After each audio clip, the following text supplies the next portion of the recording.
Hey guys, I am going to show you what Google Classroom is going to look like for you this year. So whether you're in Math 8 or Algebra 1, Google Classroom is going to be where all of your math information is housed this year. And the way that I have both Math 8 and Algebra 1 Google Classrooms are set up exactly the same. We're just going to look through Algebra 1 right now. So anytime that you walk into math class, go ahead and go into Google Classroom. There's not going to be a lot posted in the stream, but I'm going to want you guys to go to your classwork section. So if you open up your classwork section, you're going to see a couple of different topics here. You're going to see important links and information. Anytime I have a specific link, maybe a form from Miss Sisson or something like that for you to click on, that'll be in the important links section.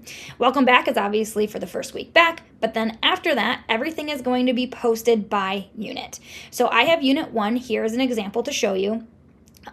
The first thing posted in every unit is going to be your pacing guide. This is going to be the roadmap for your unit, and you should open it every single day. Okay, when you open up your pacing guide, it is going to tell you your test date. It is going to tell you the name of the unit. It's going to explain the must do, should do, and aspire to do assignments.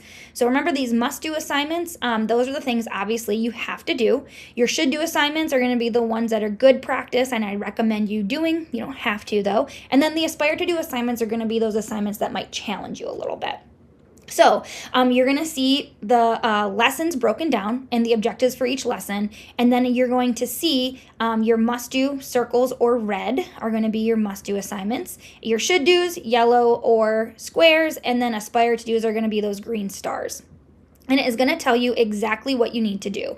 So for your first must-do assignment, your Unit 1 Lesson 1 video lesson, notes and questions, it's going to be on Delta Math. You're going to get the notes from the handout bin.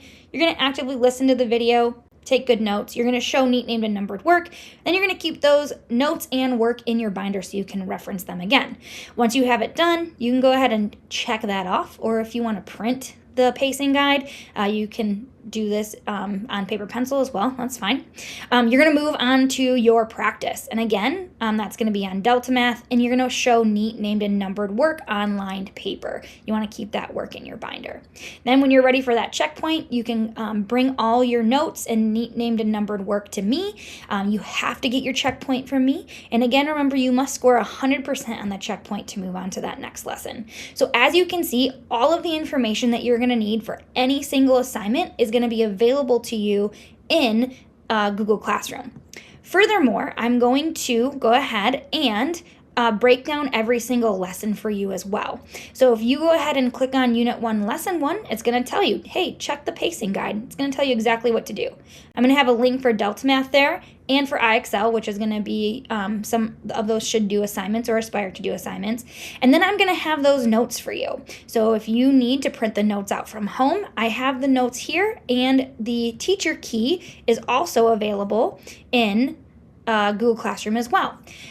Additionally, I have any of the paper assignments that you might need. Now, again, remember, all of these are going to be in the handout bin in class as well, but I'm going to have digital copies here for you as well as the keys for you to look at.